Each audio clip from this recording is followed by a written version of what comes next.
I mean, obviously, any campaign can send that. Anyone can have that text message go out. May very well be the Republicans are sending out similar things. But Kavanaugh dovetails into this because we've yet to see any substantial proof that he's done any of these things. And after last night's interview, if you were able to watch it live, or maybe you caught it the interview in its entirety afterwards, as I did, oh my goodness, I saw comments on Twitter about how Kavanaugh seems like a nerd. He seems uncomfortable.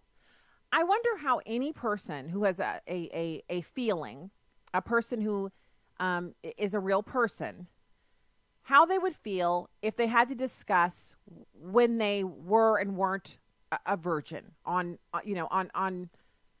television, to discuss their own private, intimate life, the beginning of it, all of that, to have to discuss it on television in response to an unfounded allegation.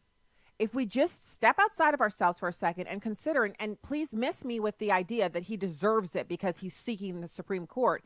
His name was put forward. He was selected. Now, he said, yes, this is a wonderful opportunity and I would love to serve my country in this way. But it's not as if he was out campaigning to be a Supreme Court justice and then he was finally, elected or chosen or something of that nature because he had voiced a concern that he wanted to do the job. He's a judge. He has a very, very distinguished career, and he didn't have to do anything other than that. And he would have gone down as one of the people in the history books when they record those who served in judgeships. His name would be right there among the rest without ever having been besmirched. So, yes, he took this on with his eyes wide open. He said yes to the opportunity, but he did not say yes to having his family destroyed, to having his personal reputation destroyed. And that's what we're seeing here. And I'm not the only one who thinks that. We actually have Sarah Huckabee Sanders. She slammed the disgusting Democrats for exploiting the Kavanaugh and Ford families. Because remember, it's not just Judge Kavanaugh who's being exploited here. Ford, Dr. Ford, as much as I don't believe her allegations, she's being used too. And this just goes to show you when it comes to politics, when people are using you, it doesn't have to be that they're using you and you're both getting something out of it. It doesn't have to be to your benefit. It can be to your detriment and you'll still get used. If you offer yourself up to be used, you'll get used. And when they're done with you, well, they'll be done with you. So here's number 4. I think the process that the Democrats have played has been absolutely appalling and disgusting. Even in the accuser's letter yesterday to Senator Grassley, she said she wanted to do this privately, and she reached out for that purpose. But because the Democrats wanted to play 11th hour political games, they waited until the last minute. They've made this a huge public circus and frankly hurt 2 different families' lives that they'll never be able to be the same because of the way that they have operated this process. And I think it's disgusting that they've exploited these individuals and their families for their own political purposes. And make no mistake about it. So if it was about the truth, then it wouldn't be so much that they want some kind of FBI investigation into a matter that's not criminal. It wouldn't be that. It would be that they would want her to be able to confront the person that she feels did something wrong to her. And even though it's past the statute of limitations, there would be kind of a reckoning. And that would have occurred during the normal hearing process. But if that had happened, there wouldn't have been the opportunity to delay the vote and to change the mind of a couple of swing votes, the 2 Republican senators who really, they just hinge what they're going to do on how mean other women are to them. They don't have any of their own convictions. Suzanne Collins and Lisa Murkowski, just really, they dance to the drumbeat of the god of reproduction and all of that. And we did have, there's another little bit of breaking news. And I'm honestly, I can't believe it took this long to do, but it's fantastic news. And I want everyone to remember what this is that's just happened. And the breaking news that has happened, that it won't get any media coverage. I mean, there's no way this happens to be mentioned on CNN or anywhere else, because this points to the truth that we know about Planned Parenthood, that they actually sell the babies that have been aborted. They separate them off into pieces and sell them by the piece to research organizations, universities that you and I are funding. Some of our tax dollars go there. Some of you, you're an alumnus of a university and your money goes there for that. The Trump administration has just canceled the FDA contract to purchase body parts of aborted babies for tax-funded research. I'll say it one more time because I don't want anybody to miss how major this is in the midst of the Kavanaugh debacle, where these people are destroying him for the God of reproductive, largesse. Just do whatever you want to with your body. And if you get pregnant, well, there's an abortion for that. We've got an answer for that. It's Planned Parenthood and abortion. The Trump administration canceled the FDA contract to purchase body parts of aborted babies for tax-funded research. You got to knit this thing together and understand how it's all interconnected. The reason they hate Kavanaugh is not because he's got that, Northeastern accent, or because he seems like he's literally the poster boy for Boy Scouts and everything that's good and wholesome in this country. No. It has nothing to do with his 300 plus legal opinions from beforehand. It's not that he's a liar or that he lied under oath. Oh, no. It has to do with the fact that he might, not that he will, but that he might rule against the abortion giant Planned Parenthood in a case that is now waiting its decision. So the decision's been made at the lower court. And when they see who controls Congress and who's on the Supreme Court after the midterms, then that case will either be appealed or it will be left to sit. If it's appealed, it will be appealed because they want more confirmation that abortion is the rule of law in this land. And we're going to talk about in just a couple of minutes how the Bureau of Labor Statistics has found that Americans spend more money on taxes than on food, clothing combined. Food and clothing combined in the year 2017. And I can tell you, if we weren't giving $1.2 billion in reimbursements to Planned Parenthood, if we weren't giving them $550 million or thereabouts in taxpayer funding to fund their money that goes to the Democrats and abortions, then we probably wouldn't be spending more money on taxes than on food and clothing. Oh, it's all connected. There is no single issue that stands alone. It's all connected because as long as we're bowing down to people's desire to do whatever they want to with their bodies, then we are going to continue to have to give our number one source is going to be the government. Whether your number one source is the government or not, your tax dollars say your number one source is the government. You work the first 4 months out of every year for the taxes that you pay to the government. You don't start paying yourself until month 5. Unless you're in the 47% of Americans who don't pay any income tax. So this is about making sure that none of us can honestly say we stand against abortion. Because you can talk with your mouth all you want to. You can get behind a red microphone. You can go on thousands of stations. You can go on thousands of interviews. You can do whatever you want. But as long as your taxpayer dollars are funding Planned Parenthood, and up until just today, the purchase of the FDA buying aborted baby parts to do research on, then how can you really put your hands up on Sunday and act like you have anything? What are we really doing? Talking to you Christians, talking to you people of faith, talking to you proud Bible thumpers, proud gun owners, proud quoters of the Constitution, all of us, you and me, we're funding that garbage. And we're funding it so much. We spend so much money on government that, it's really the first 4 months of the year. It's like, don't buy any clothes, don't buy any shoes, don't buy any food. You got to pay the government first. And then when you get done paying the government, then you can buy that other thing that you might want. And they're so crafty about it, sucking the money out of your paycheck before you even get a chance to lay your hands on it. If it wasn't automatic draft, if you had to write a check out every couple of weeks, every couple of months, twice a year, quarterly, what have you, there'd be a revolt in this country because Americans would begin to realize just how deeply into the government we really are. People would begin to care that there are 24 million employees of the U.S. government. People would begin to understand that is not only wrong, it's an abomination. It's an abomination for the government that we have elected to rule by our consent, for them to take it upon themselves to decide, you need less and less of your money. You need to give it to us so we can decide what to do with it. And oh, by the way, one of the things you're never going to be able to do is stop us from giving money to the abortion giant Planned Parenthood. Just try it. And so what are they fighting over? Why are they trying to destroy Judge Kavanaugh and Ashley Kavanaugh and their 2 daughters? Why don't they care about Keith Ellison's record of abuse with his girlfriend? Why is Me Too just a sham of a movement that it only exists to validate the accusations against Republicans while Democrats who do the same things go free? Because if you think you're going to stop them from bowing down to infanticide, you got another thing coming. And my answer to that is, oh, but wait. As a Christian, I am absolutely certain that there will be a reckoning for this, and those of us who stood against it will not be held to that same standard.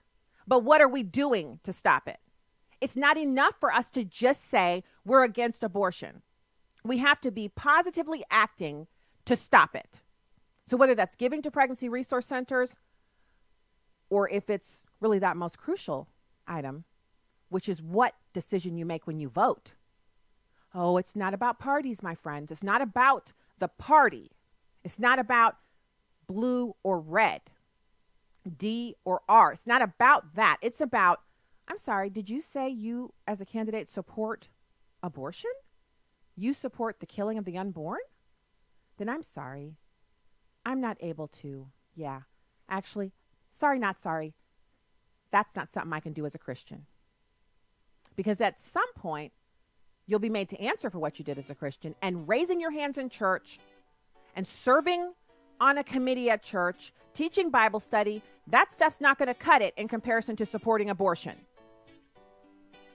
That's why we have to watch them destroy Judge Kavanaugh. That's why they try to destroy Justice Clarence Thomas. That's why they go after the Republicans. And that's why we have to stand up against it. When we get back, we'll have Melissa McKenzie. She'll be with us. Stay there. The Ministry of Preborn meets abortion-minded women right where they are and reaches them with the love of Christ. We showed her love, and we accept her right where she's at.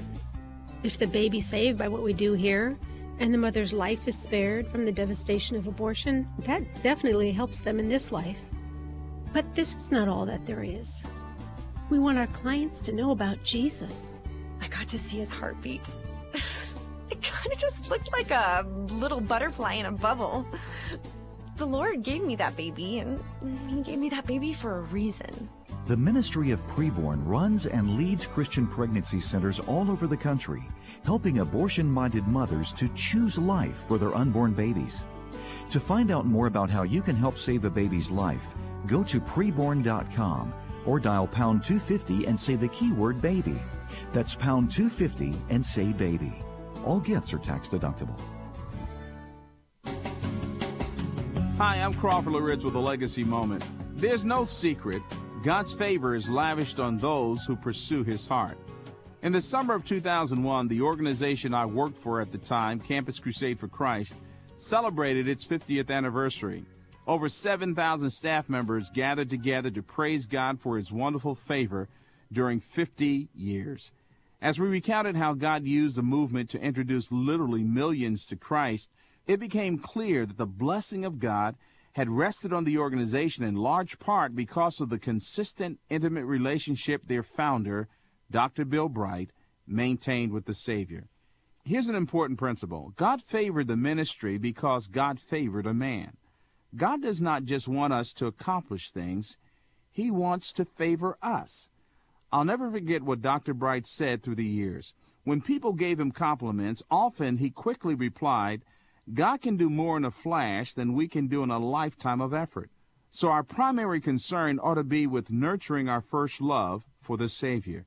In the 5th Psalm, verses 11 and 12, the psalmist underscores his perspective when he says, But let all who take refuge in you be glad. Let them ever sing for joy, and may you shelter them, that those who love your name may exalt in you.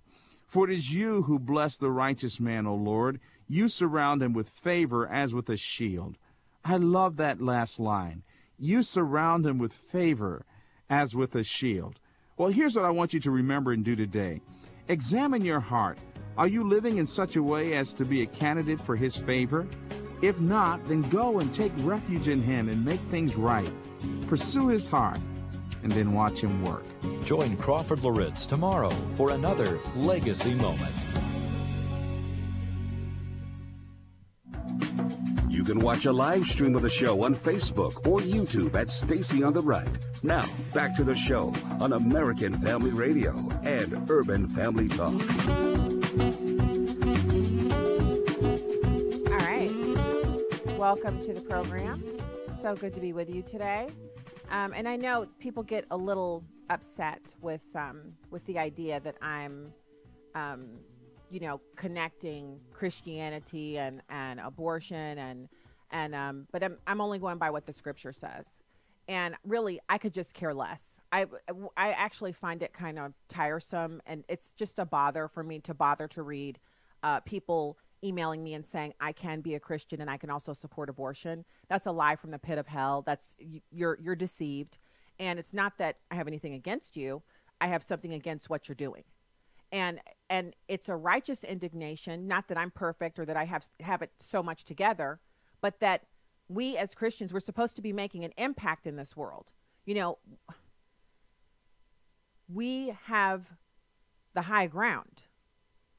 And it's not that we're to ride roughshod over those who don't believe as we do, but it is absolutely not okay for us to justify or make way for others to sin and to, well, you know what? That's how you feel. Really, honestly, the Bible doesn't care about your feelings. The Bible talks about God caring about our obedience. He's holy. He requires that we have to make a choice. We can't serve two masters. We have to have just the one. So if you have the one, which is abortion, if that's your master, then you certainly don't have the other. And you got to line yourself up and say, where am I going, really? What am I doing with myself? And could this be the reason why I'm having so many of these other problems? Because remember, sin and disobedience brings problems into our lives. And as difficult as it is to be obedient, it's even more difficult to live in disobedience with all of the garbage that we have to put up with when we are living in disobedience.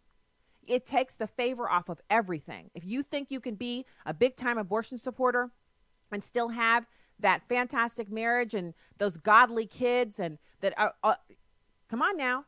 The Bible is very clear. Blessings for those who obey, and then, for the rest. It's disobedience doesn't just bring about bad things. It's death and destruction. And this is just the opening affair. Remember, we're just down here on this earth for such a time as this, for that specific frame that is ours. And then afterwards, that's on into eternity. And really, what could be more important than that? So I have another piece of audio for you. Jonah Goldberg nails this problem with the Kavanaugh accuser. And again, it's not about me not believing women or not wanting women to come forward, but the Me Too movement is a sham. It has zero to do with believing women. Because if it did, it would be any woman, and any woman, regardless of her political affiliation or the man she's accused. But notice how it has to be the right man. It has to fit into the narrative. It has to fit into the movement. And mainly it has to be a Republican. And that means it's not really about women. And that means also that if it's not about women, it's about politics. It's about a political aim that is being worked towards. So here's Jonah Goldberg. It's number 3. Did you guys ever look at each other and say, I'm out, this is enough, just isn't worth it? I'm not going to let false accusations drive us out of this process, and we're looking for a fair process where I can be heard and defend the... I've got Kavanaugh on the story. So what you're listening to, and we're going to listen to it, is the Kavanaughs. They were on the story with Martha McCallum. And they were talking about what happened. And this was the breaking news yesterday that they were actually going to appear on the show. So I'm going to start that one again, but I want to make sure you know you're listening to Judge Kavanaugh and Ashley, his wife, on the story with Martha McCallum, talking about whether or not he's guilty of these things. It's number 3. Did you guys ever look at each other and say, I'm out, this is enough, just isn't worth it? I'm not going to let false accusations drive us out of this process, and we're looking for a fair process where I can be heard and defend my integrity, my lifelong record of promoting dignity and equality for women, starting with the women who knew me when I was 14 years old. I'm not going anywhere. As well he should not. And I think it was important for them as a family, as a couple, to come out, even though they were roundly vilified online, on online social media, on Twitter. A lot of people said that he looked guilty. She couldn't look him in the eye. And I can tell you, first of all, you don't know what's going on in somebody else's marriage. So you can take a television appearance and you can try to pick apart somebody's marriage, but you don't know jack-ola about it. I've been married for over 20 years, and I don't care what you see on a couple when they're out somewhere together or they're appearing on television. You don't know what just happened between them before they stepped on. You don't know what's going to happen afterwards, and you don't know the state of their marriage. I know a couple who, they fight like cats and dogs, quite honestly. They seem like they never agree. They love each other to pieces, and they have a strong marriage, and they're committed to Jesus Christ. And I know other couples who look fantastic, and they always have. I've never seen a peep. And then one of my kids says, so-and-so's moving because her parents are getting divorced. And it's that same fantastic, almost TV-ready couple. So the idea that the Kavanaughs have some problem in their marriage, or that his wife doesn't believe what her husband is saying, again, sounds like people who believe in Bill Clinton and believed in Hillary Clinton and believe that their marriage was so fantastic, but they don't believe the Kavanaugh's marriage can be good, and that Ashley can actually believe her husband that he's not guilty of these things. I can tell you right now, this is not something that would shake me for 1 second if I was in her shoes, because she's been married to him. She knows him. She's seen him at his worst. She's been there for him at his best. Now, there may be problems, but I don't think a bunch of trolls, typing fast and with full of typos on Twitter knows anything the first about the Kavanaugh's marriage. And I think one of the most important things we can do is I'm going to continue to make this call, and I thank you so much to those who've reached out and said that they're participating. Thank you so much, and let's keep praying for the Kavanaughs when we have our meals, and not just for the Kavanaughs, but for the senators on this committee who are really being just bashed and led every which way on how they should vote, and on everyone who's involved in this process, the liars and those who are telling the truth, that God would bring justice forward out of this situation. Because I've even seen people try to resurrect the accusations against Judge Clarence Thomas and kind of let's relitigate those. He was innocent, but so many people who didn't get to watch the hearing live, or it's just before your time, you just were a kid or you weren't even born when that was going on. If you watch the media, you would think he was guilty, but the Republicans put him on the Supreme Court anyway. He was innocent. His accuser was eviscerated on the stand and proven to be false, bringing false accusations. But again, this is a smear campaign. So it doesn't matter whatever gets on anybody else. If you get something splashed on you because you're nearby, well, so be it. We got to make sure abortion doesn't get curtailed in this country, which, again, I just can't stress it enough. That is what makes the announcement by President Trump so it's important. It is important. So it looks like we're having our guest on in the third segment, and we usually take calls at that time. So I want to give listeners a chance to weigh in on this. 866-963-2037, 866-963-2037. You can call in and talk about anything we've covered so far on the show. I want to give you a few more details on this whole FDA thing. You got the FDA purchasing the body parts of aborted babies for research. And Life News had reported in August shocking revelations indicating that the FDA signed a new contract to acquire more body parts from aborted babies from Planned Parenthood to transplant into so-called humanized mice. This was, I mean, I actually didn't share the humanized mice story on the air because I actually didn't think it was true. I thought it would be debunked afterwards, and it turns out it wasn't. The grizzly experiments allow mice to have functioning human immune systems, which they then use for research. The Trump administration has canceled the contract with Advanced Bioscience Resources, a company that buys and sells aborted baby parts from Planned Parenthood and other abortion businesses. HHS said late Monday it canceled the contract with the company because it didn't include appropriate protections for fetal tissue procurement. The agency said in a statement it initiated a comprehensive review of all research involving fetal tissue to ensure consistency with statutes and regulations governing such research. Oh, my goodness. Oh, my goodness. Okay. Let's go to the phones. We have Anthony in Texas. Thanks for calling the show today. Yeah, Stacey, I'll let you know you're on fire today. But you're right. Christians have got to understand. We've got to start understanding the game that's being played. A lot of times we go out and vote thinking that we can put our work life in one pile, our Christian life in another pile, and our religion in another pile. But the things that we've got to understand is we've got to see the issues of the day and see whose character that better describes, who we can put that character under, whether it be Satan or the Lord. And we've got to nail it down. We've got to chip away all the bogusness, all the jive, and get down to the root of the issue and choose at that point who we're going to serve. You hit the nail on the head, Anthony. And it's not like I take this commentary lightly. You understand? It's not about me, relishing the idea that supporting abortion isn't a Christian concept, because I know people that are very dear to me who are in that situation. But you're right. You're absolutely right. It's time to choose. And I'm choosing the side of Jesus Christ. And that can't be the same side that abortion is on. Thank you so much for calling today. Angela in Mississippi. Hey, thanks for calling the show today, Angela. Hey. I just wanted to say, I've been listening to, a lot of what's going on, and, with Clarence Thomas resurfacing and Bill Cosby being sentenced and things like that. To me personally, I believe these women are finding attorneys who hate men to represent them and help to drive a point. I could be wrong, but they sound like they have some type of daddy issue. I can't hear on my phone, so I'm going to hang up and let you finish talking. Thank you, Angela. Thank you for calling and your comment.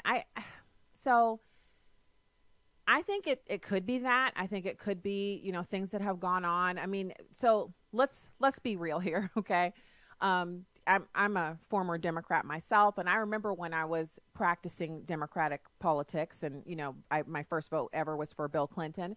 And I remember one of the tactics that I would use to shut people down when they would bring up any subject that didn't align with the Democrat platform, I would just shut them down with either racism or, sexism, because I'm a woman.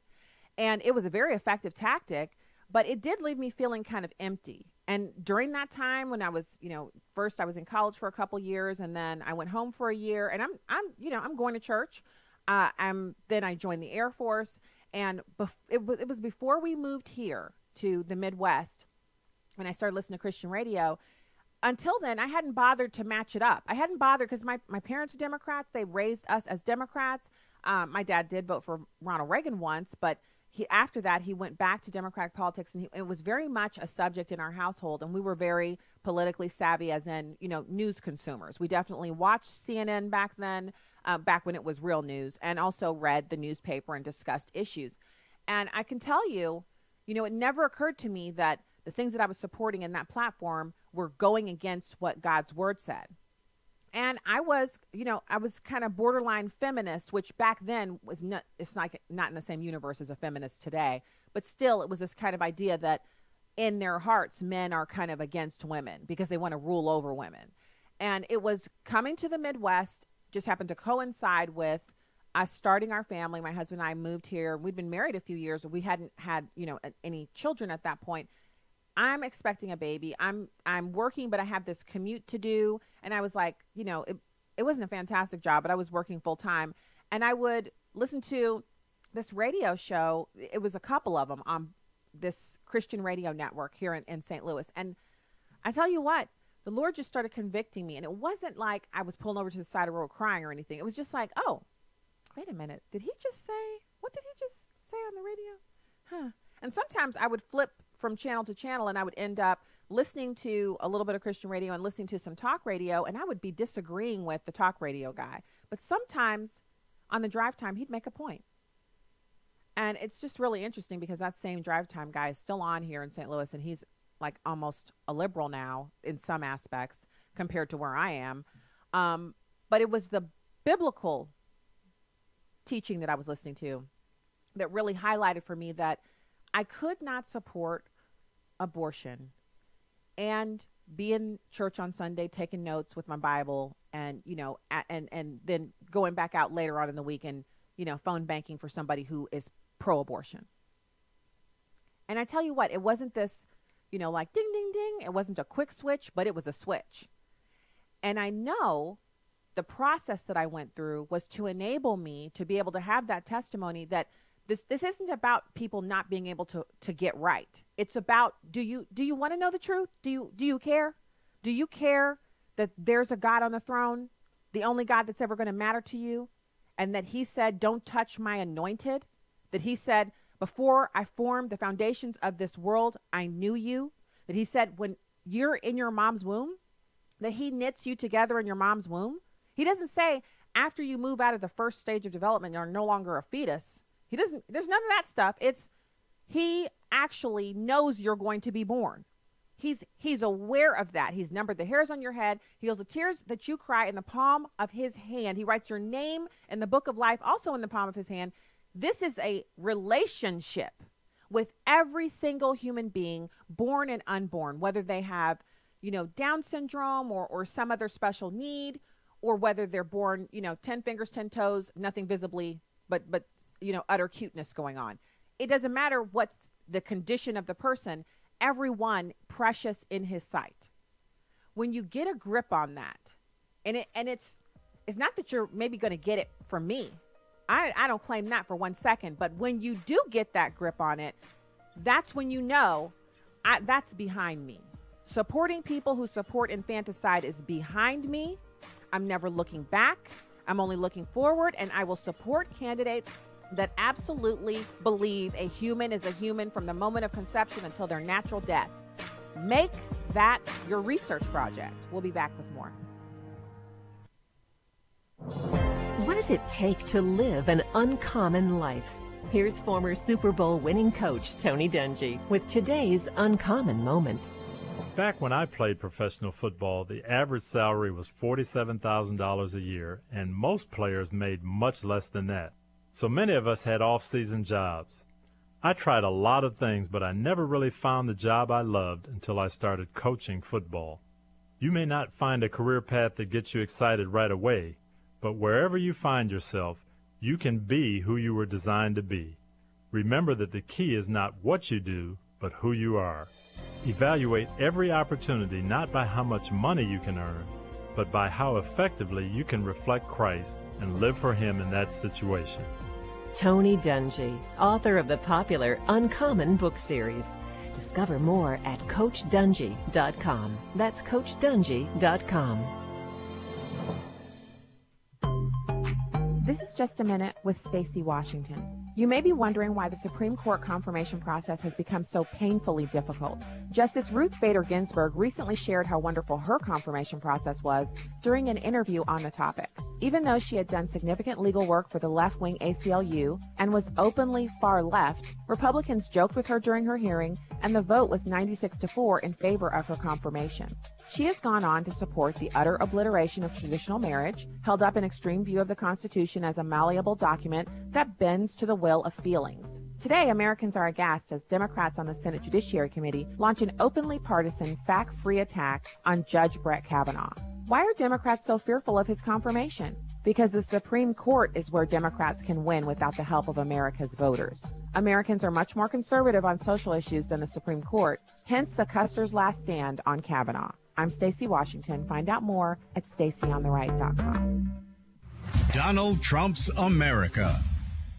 The Deputy Attorney General remains on the job, at least for now, after questions about his future surfaced. White House spokesperson Sarah Sanders saying in a statement, at the request of Deputy Attorney General Rod Rosenstein, he and President Trump had an extended conversation to discuss the recent news stories. She continued, because the president is at the United Nations General Assembly and has a full schedule with leaders from around the world, they will meet on Thursday at the White House. This comes after the publication of a New York Times story in which it claimed that Rosenstein talked last year of wearing a wire to record the president during White House meetings and invoking the 25th Amendment to declare the president unfit to remain in office. Rosenstein, in two separate written statements, denied both allegations. Rosenstein has been praised by Democrats and criticized by Republicans. At the White House, John Decker, Fox News. Welcome back to Stacy on the Right on American Family Radio and Urban Family Talk. All right, welcome back to the program. You know what you can do? You can hit the subscribe button over at stacyontheright.com, and you can also like the Facebook page and, YouTube or Twitter or what have you if you'd like. I know a lot of people are kind of moving away from the traditional social media consumption, and I totally get it. But for those who enjoy those areas, we do have, we have places you can find us all over on the social media spots. I want to make one more point about the story with the Trump administration canceling the contract. It's a single contract that's been canceled. It's a big one, but it's a single one. And so one of the things that they've pointed out is that we need more. So we actually need, and this is Susan B. Anthony List President Marjorie Dannenfeller issued a statement about this and said canceling a single contract and conducting a review is a small step forward, but overall it's completely inadequate because later they could always, initiate a new contract with another fetal parts, dealer, a trafficker, if you will, because we got to put some terms on this that accurately reflect what they're doing. And if you notice, I want you to think about this when you're listening to the news. The next time you turn on the news somewhere, I want you to think about what you're listening to. If they say abortion or choice or reproductive rights, or now they've just begun to call abortion health care. They call it health care because they're tired of the way that we come out with the truth about what abortion is. Abortion itself is a made-up term that other countries, you may call them primitive countries, but they don't have a term, a word that's indigenous to their culture for the practice of taking a baby out of the womb when it's not a birth. They don't have a term for that. So they have to use America's term for it, English, because there's no term for that in their country's language. So look, when you're listening to the news and they start talking about reproductive rights, when they start talking about, women must be believed, I want you to think about that for what they're saying. What's the underlying message of what they're saying? And I guarantee you, if you want to be discerning about your consumption of news from mainstream media outlets and you want to really know what you're listening to and you want to be able to decipher it quickly, it doesn't mean you have to read a whole bunch of Thomas Sowell books, although I do recommend it. It doesn't mean that you have to spend a whole lot of copious time. All you have to do is ask the Lord to give you wisdom and discernment when you're consuming the news. That's a quick prayer. That's 10 seconds. Father, please give me wisdom and discernment when I'm consuming the news. And you will begin to hear it differently. And that doesn't mean right or left, Republic. No, I'm not talking about that. I'm talking about the truth. If you ask, you'll receive. So, think about that. If you want to start really understanding what you're being told and to kind of catch the repetitive nature of everything that's going on with news and media, then, don't buckle up. It's available to you. Right now, it's my pleasure to welcome Melissa McKenzie, Managing Editor for American Spectator. Melissa, thanks for joining the show today. Thank you for having me, Stacey. All right, so let's talk about Kavanaugh. And I don't know if you caught that interview last night with he and his wife. I found it kind of heartbreaking that he had to, as a grown man, discuss those things, with his wife on national television in front of millions of people. I was extremely embarrassed for them. I was heartened by his resolute responses, but I could tell that he and his wife were under an extreme amount of stress, and it was just,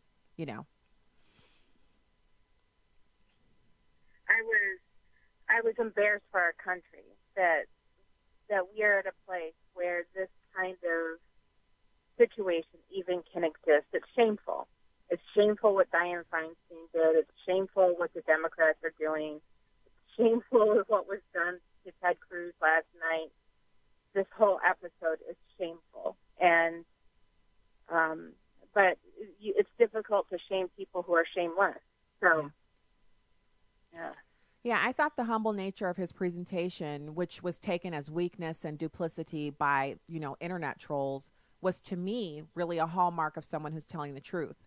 To be embarrassed, not indignant, to be kind of soft-spoken but very resolute. It sounded like the truth to me. It had the ring of truth. Well, I felt like it a couple of times that he was so kind of distraught by it that I thought he was going to cry. Mm-hmm. And, the thing is, every person, I don't know. I mean, there's the Donald Trump version of how you react when you're falsely accused, which is just to, start swinging a bat and hitting whoever happens to be around. Yeah. And then there's the guy like, Brett Kavanaugh, who is a softer-spoken guy, who is going to be a judge, who knows that he has to maintain a certain kind of decorum and is trapped by that situation because any kind of outburst reinforces this kind of aggressive, bully-type image that they're trying to present about him. I remember, I'm old enough to remember what happened to Clarence Thomas. Mm-hmm. Me too. And sitting through that whole disastrous episode. And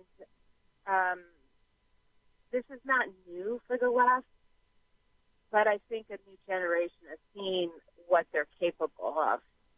And it's terrible. It is. And I know I've mentioned a few times about the daughters, and there's this invisible cloak over them, over the daughters and over Ashley Kavanaugh. And in any other situation, they would be the main event. If this were a liberal woman or a liberal woman's husband, the daughters would be, they would have images of the daughters walking and looking sad. They'd have images of the wife looking distraught. They would want to interview her. They want to put her on a magazine to say, look at what's happened. Look what the Republicans are doing to her husband. Look at how she's standing strong. She'd be an example of, feminism and all of that. Ashley Kavanaugh has handed out cupcakes to the media that are camped out on her doorstep. She has not had one negative word to say online social media. And even last night when I was listening to her, I felt like there were many times where she was choking back tears as well during the interview. Mm-hmm. And they were on with Martha McCallum, hardly a bulldog. So, this is genuine, an emotional state that's genuine, that they couldn't be any more upset by what's happening to them. Well, and what bothers me too is I don't know the circumstances of Blasey Ford or whatever, what she's gone through, but if she is a victim of some sort of assault and if she's misremembering or something happened, or if somebody else that has done this to her, the way this has all been handled undermines every other woman who has been through something, far more significant than a drunk guy, grabbing at you, in a room somewhere. Yeah. But, real serious, terrible things that can happen to women. And it minimizes it. It casts a shadow of a doubt. It calls into question the same thing with what happened with UVA. I reported extensively with the Duke Lacrosse case when that happened. And I had a liberal say to me on Twitter, well, if you had, a daughter, you would understand. I'm like, I have a daughter, but I also have sons. Mm-hmm. And there has to be justice for both, or there's justice for no one. And this is an abomination. There's no way for him to prove something didn't happen. So then it comes down to their character. I said this way at the beginning. But the Democrats keep undermining Ford's credibility and character by their actions. Mm-hmm. And it's terrible. It's as if they don't believe her. I mean, do you get that feeling? Like it's as if they don't believe her. And so they went out looking for someone else that might have a latent memory that they could possibly assign to Judge Kavanaugh. And so it's as if they're saying, look, we know you don't believe Blasey Ford, and we don't really believe her either, but this isn't about believing her. It's about taking Kavanaugh down. So we're going to bring somebody else.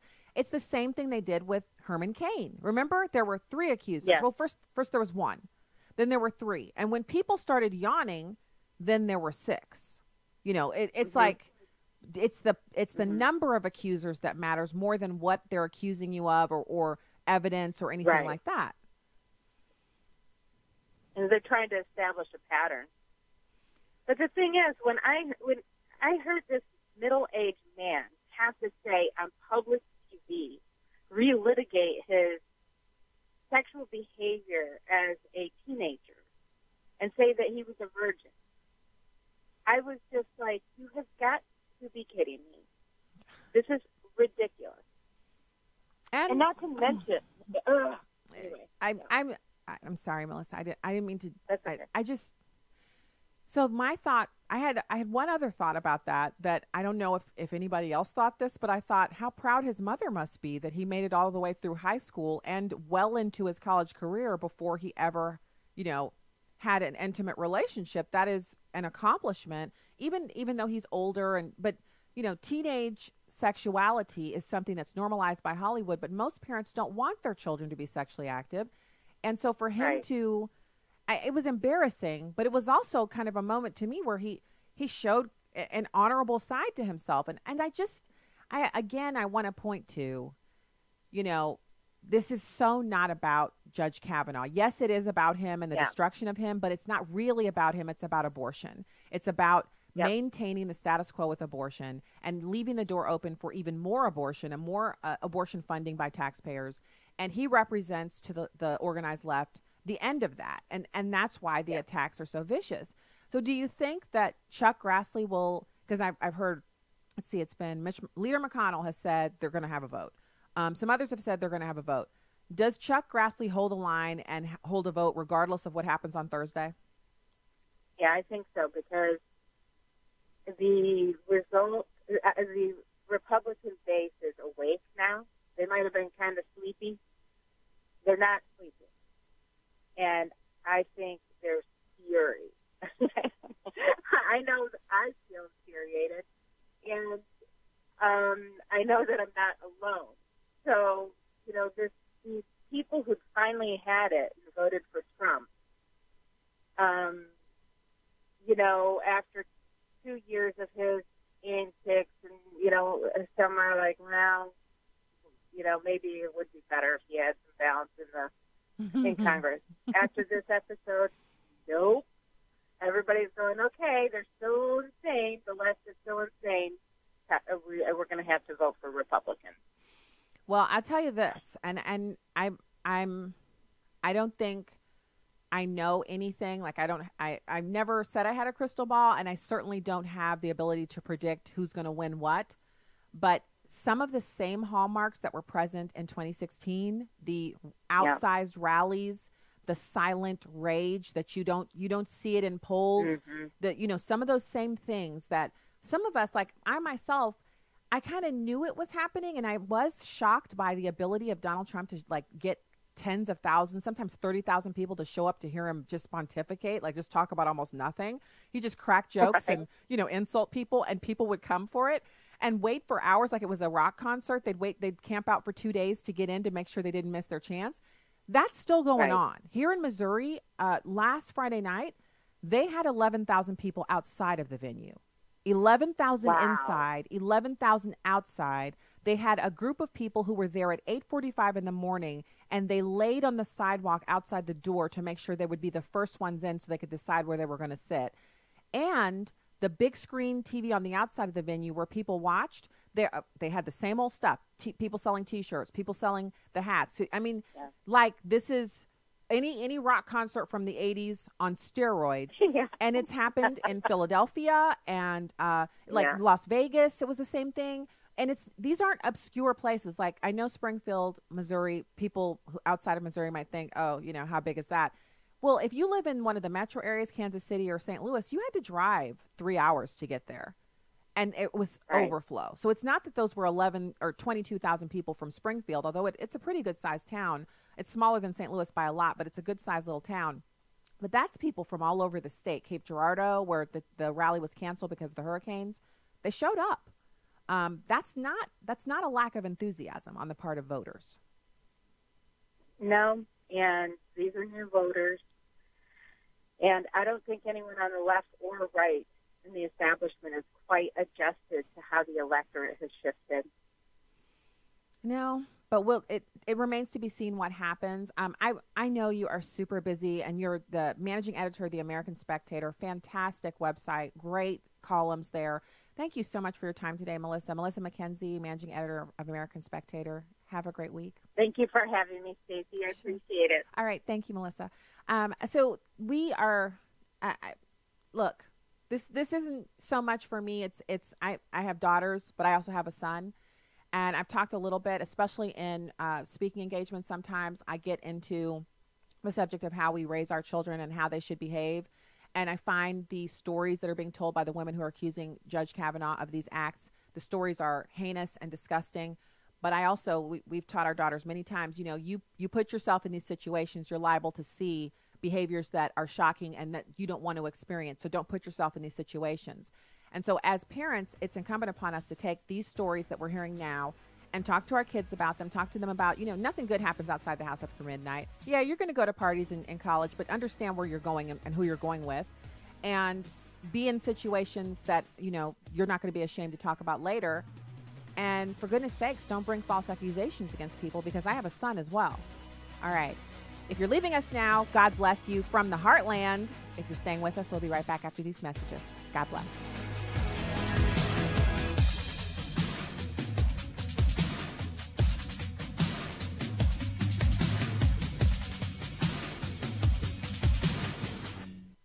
Urban Family Talk. Urban Family Talk. As millennials, we have more than $1 trillion in purchasing power, so businesses are watching us. But millennials are losing our faith, so we know Satan is watching us. Engage Magazine is for millennials by millennials, and it speaks to faith, purpose, and a closer walk with Jesus. Because above all, God is watching us. Visit engagemagazine.net and listen Saturday afternoons at 5:30 Central on AFR. Truth, wisdom, empowerment. Urban Family Talk, a ministry of the American Family Association. American Family News, almost GPU. Today, in his address to the United Nations General Assembly, President Trump had a warning for countries who depend on America's help. Tanya J. Powers has the story. The president's main message to the world leaders was that of U.S. sovereignty and his expectation of other countries to honor that. The United States is stronger, safer, and a richer country than it was when I assumed office less than 2 years ago. He also called on other countries to, quote, pay their fair share, and said the U.S. will only give foreign aid to those who respect us and are our friends, in his words. Tomorrow, President Trump chairs the UN Security Council meeting. This year, 133 world leaders have signed up to attend the UNGA, a big increase from last year's 114 leaders. At the UN, Tanya J. Powers, Fox News. Another sex abuse scandal for the Catholic Church, this time in Germany. Germany's Catholic Church owning up to decades of child abuse, publishing a report outlining thousands of cases. The head of the German Church, Cardinal Reinhard Marx, saying, I apologize. He said the Church has looked the other way for too long.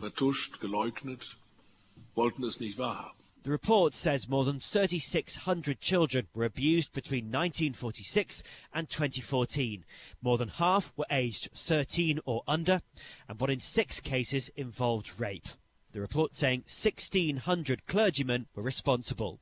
In London, Simon Owen, Fox News.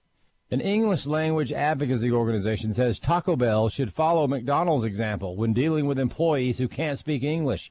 Chad Groening has more. Recently, a Spanish-speaking employee of a Taco Bell in Hialeah, Florida, was fired after a video was circulated on social media that showed her refusing to serve an English-speaking customer.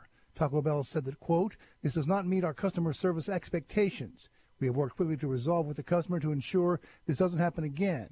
This individual no longer works for the brand. Stephen Gushov is executive director of Pro English. It's clear the employee understood English, because she was responding to the customer's questions and complaints. Even though she was responding in Spanish, it was clear she understood what the customer was saying. And Taco Bell, to their credit, they knew that this was a real bad look for them. So they fired the employee. And Gushov has a suggestion for Taco Bell. Taco Bell, what you need to do is you need to do what McDonald's has done. McDonald's has a program called English Under the Arches. And McDonald's has invested $150 million in this global education program, specifically designed for McDonald's managers and manager trainees so that they can be promoted. Gushov says Pro-English heartily recommends that Taco Bell adopt a similar program in order to avoid further situations like the one that happened in Hialeah. I'm Chad Groening. Jewish students and student supporters of Israel will be better able to fight discrimination now that the Trump administration has adopted the Senate's definition of anti-Semitism. Head of the U.S. Department of Education's Office of Civil Rights, Kenneth Marcus, admits the office up until now has been ill-equipped to recognize anti-Semitism because of a lack of a definition. President of the Louis D. Brandeis Center, Eliza Lewin, explains how now things will improve. There has been, over the years now, a push that why should we only be applying this definition internationally? It's been recognized by the United States. We should be applying it domestically, too. According to Lewin, the definition, widely recognized internationally, includes examples in which delegitimizing Israel or holding it to a double standard not expected of other democratic nations are deemed anti-Semitic. When the Office of Civil Rights is looking to understand anti-Semitism and to evaluate whether certain harassment and activity on campus is based on anti-Semitism, it will look to that internationally recognized definition. Opponents are fearful the adoption of the definition will stifle free speech and criticism of Israel on campus, according to Politico.com. I'm Bob Kellogg. American Family News is online at onenewsnow.com. I'm Rusty Pugh.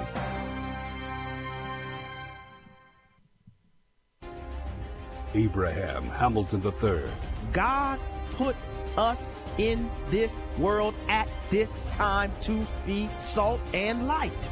We don't fool because of the darkness that we're facing. This is not the first time in the world's history that it's gotten dark. God has called you and I to be his ambassadors, even in this dark moment. Tune in to the Hamilton Corner, weekdays at 5 p.m. Central on Urban Family Talk.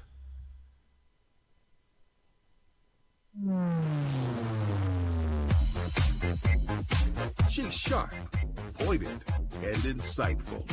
This is Stacy on the Right on American Family Radio and Urban Family Talk. In the story about Rod Rosenstein on Friday, it was mentioned that he had been involved in circulating discussions about invoking the 25th Amendment to have the president removed from office. Were you ever involved in any of those discussions? Were you aware of any of those discussions? Literally, I have never once been in the White House where that conversation has happened. I am not aware of any cabinet members that are even talking about that. It is completely and totally absurd. A smear campaign, pure and simple, aided and abetted by members of the United States Senate. And now, Stacy Washington. Oh, yeah. We are back, and, buckle up. It's the truth, unvarnished, and coming straight at you from the heartland. Thanks for being with us today. Go to afr.net and urbanfamilytalk.com for more podcasts, etc. Great stuff for you there. Right now, I want to go to the phones. We have Richard in Texas. Thanks for calling the show today, Richard. Thanks for calling in. Hello. Hello. Yes, this is Richard. How you doing today? Well, what's your comment? Well, I found a couple of verses in the Bible. They're very short. It talks about, I think, kind of explains a lot of what we're hearing today. Mm-hmm. It just says, and this is in 2 Thessalonians, but this is 10 and 11. It says, they perish because they refuse to love the truth and so be saved. For this reason, God sends them a powerful delusion so that they will believe the lie. Mm. You know, all these people you see just protesting and these women that are coming up and saying these things happened, I think they actually believe this because they believe the lie, even though it's not a truth. They're just, they've been deluded into thinking things and stuff. And it's really hard to have a conversation with these people because they believe what they're espousing. Mm-hmm. And the only way I tell this to my daughters, the only way you can, quote, win a discussion with these people, they have to come to know Christ and know the truth. because the scales that are over their eyes and their ears really prevent them from hearing what you're saying. Richard, you're so right. I have had these conversations before where I'm talking to someone and I think we're getting somewhere, and then they'll just it's like something just passes over them and they'll say, well, you just hate yourself, or they go straight to insults, or they'll repeat something that they said earlier that I've already debunked with facts, not emotions, not an argument. It's a calm discussion. And then they just go back to that and they'll say, but I still believe, whatever. And then it's like, where do you go from there? You just get frustrated talking to them. Well, That's all you do. You don't know what to say because you're like, well, wait, you brought that up 10 minutes ago and I already told you that that's not true. And I showed you where we could find that's not true. But you're right. Maybe what you say then is, do you know Jesus? And then if they say, what? The only way you can go. Yeah, you maybe share the gospel. Maybe just say, did you know Jesus died on the cross to save you from your sins? Maybe I should try that because what you're saying, that scripture is so applicable here. Well, it's almost like convincing somebody the sky is blue and they're to know it's green. Yeah. And, you can't argue that with them because they actually believe it's green. And they're not going to hear you when you say it's not. No. Yeah. Yeah. Was there another scripture? You said you had more than one. Well, no, that was it. Just that's out of 2 Thessalonians. It talks about Satan and all that type of stuff, but it gets down to those two verses there. And the Lord opened my eyes to a lot of things sometimes, and I don't know where this came from, but I just found it, and I said, wow, that just explains my conversations with these people. Mm-hmm. It really does. Thank you, Richard. I appreciate that. That's good scripture. Good scripture applicable to this situation. I have to say I've come a ways. Not by my own, like, I need to go a ways. I thought the way I was doing it before was so useful, which was, the utter smackdown. It's WWF. I'm coming in with the facts, and, you just ain't getting anywhere with this. And what I've come to know is that a lot of people can maybe hear some of that. They maybe can be, present for some of that. But what happens is if they're being smacked down, it leaves them nowhere to go, to kind of redeem their dignity. Because if they're utterly wrong about something and everything they believe is wrong, it's just too much of a thing to swallow all in one sitting. And so Richard is right that it's a belief, but it's a warning to the rest of us. If you can decipher the truth from a lie, that means you've not been deceived. It also means that you have to guard your mind and your heart so that you don't become a recipient of that madness. So it becomes a kind of a brutal walking step by step and pushing away lies, refusing to accept them, refusing to hear them or accept them in, and really sticking to the truth, holding on to it for dear life. So it means you are obviously strong enough to accept the fact that there will be some backlash. There'll be some people who, when they realize you're not going to, sit around and drink lies with them, they will be against you. And it may be just, the removal of their friendship or their company, or it might be, that they're actively working against you behind your back. This can happen with other Christians where they're like, oh, I was with you until you said you were against abortion, or I was with you until you said that you support the Second Amendment. And then they're actively working against you. And so, you have to pray about it, and you have to be open to the leading of the Holy Spirit and really wanting to be obedient. And I know I've been on a little bit of a kick with that lately, but it's a struggle for all of us. What you'll find is if one person's struggling with something, especially in your Christian walk, if it's something that you're in the trenches and you're battling, there are others who are in that same vein as well. And it can be at work, it can be in the home, it can be in a group that you're working in, whether it's Bible study or something that you're doing, an actual organization that you're working with, and you're trying to figure out, how do I navigate this? And God will lead if you will just say, hey, you know what, Lord, I don't know what to do here. But you're pretty much always going to come down on the side of God wanting you to be obedient to those placed in authority over you. And, it's not always easy to do, but it's worth it. It's worth it to get those blessings. And it's not that you're saying, I want material things, so I'm going to be obedient. I'm talking about those other blessings that God gives. He's so good to give to us the blessings that really matter, which are the blessings in our relationships, in our health, or being able to be maybe not as healthy, but still be able to bear through it, to give us the endurance to deal with these earthly bodies. All of that's what God has in store for us. And if we want that, we have to be willing to be obedient to him in all things. It's not easy, but is anything good easy? I'm looking for that one thing that's easy and good. Haven't found it yet. Let's go back to the phones. David in Indiana. Thank you for calling the show today.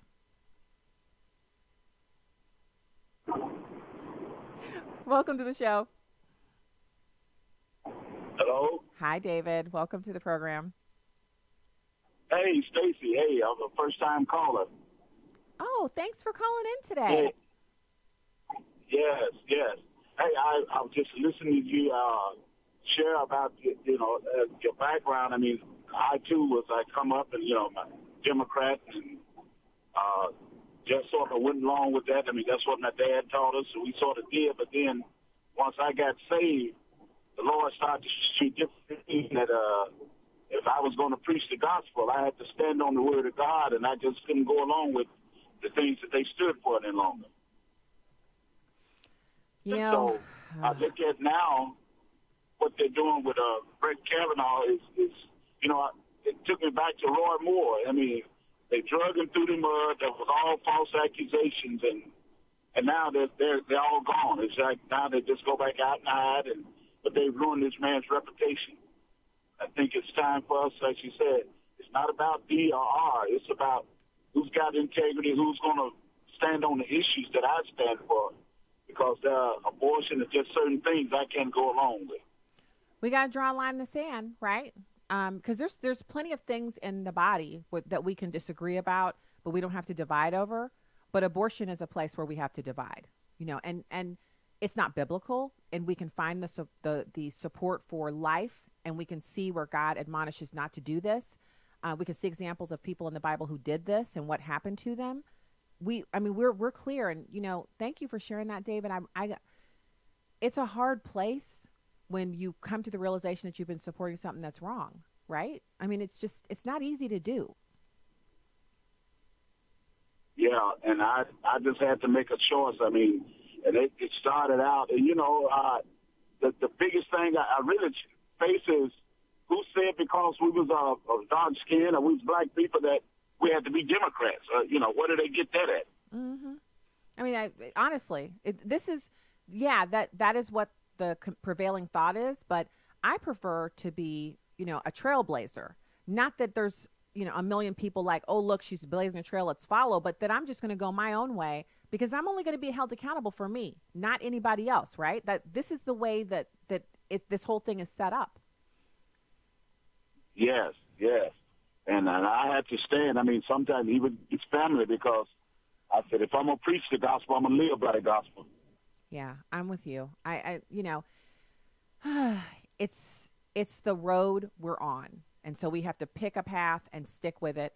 And I just think, as Christians, we need to check the word of God before we start talking about what all we're supporting or not supporting, because we don't get to change it. The word of God is not a fill-in-the-blank document. It's not a scrapbook that we get to decide what's in it. It's already there. It's complete. We just have to find our way through to obeying and working through what's there. Yes, I tell you, and that was something that I decided and long ago, and that was like I just can't go along with things that's not biblical, and go along with the program just to go along. I even ran for office, and a lot of people didn't support me, but that was okay. I still got a lot of support because of the values I stood on, and and so those are the things that I look at. If I got values, I'm gonna stand on my values regardless. Well, and I think, your work is never wasted. And so, David, you ran for office and you got some support there, but I think you probably empowered some others to step out in faith and be bold as you did when you ran. And God always uses all of our work. He never lets any of it go to waste. Thank you so much for your call today and for listening. First-time caller. Thank you, sir.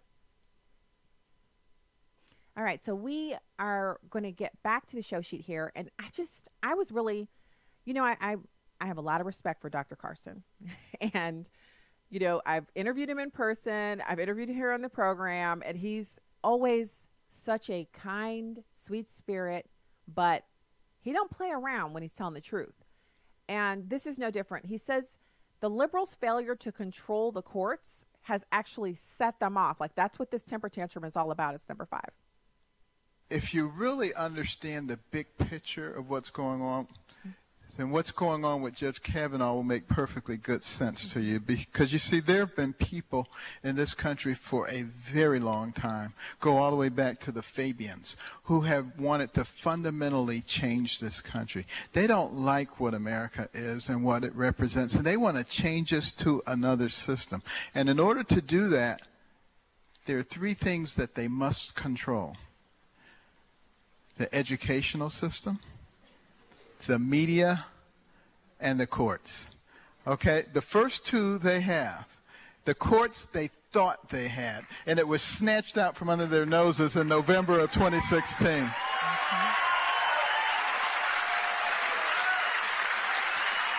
So, you know, they're like wet hornets, you know, just completely lost control at that point and have gone off the deep end. And the further they get away from being able to control the courts, the more desperate they become. And so, I mean, he's not wrong, right? He's not wrong.